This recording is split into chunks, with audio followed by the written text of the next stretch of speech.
मेरा तवक्कुल खुदावंद पर है। तुम क्यों कर मेरी जान से कहते हो कि चिड़िया की तरह अपने पहाड़ पर उड़ जा। क्योंकि देखो, शरीर कमान खींचते हैं, वो तीर को चिल्ले पर रखते हैं ताकि अंधेरे में रास्त दिलों पर चलाएं। अगर बुनियाद ही उखाड़ दी जाए तो सादिक क्या कर सकता है। खुदावंद अपनी मुक़द्दस हैकल में है। खुदावंद का तख्त आसमान पर है। उसकी आंखें बनी आदम को देखती और उसकी पलकें उनको जांचती हैं।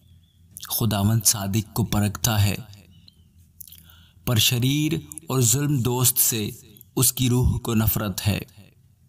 वो शरीरों पर फंदे बरसाएगा, आग और गंधक और लो उनके प्याले का हिस्सा होगा। क्योंकि खुदावंद सादिक है, वो सदाकत को पसंद करता है। रास्तबाज उसका दीदार हासिल करेंगे। आमीन।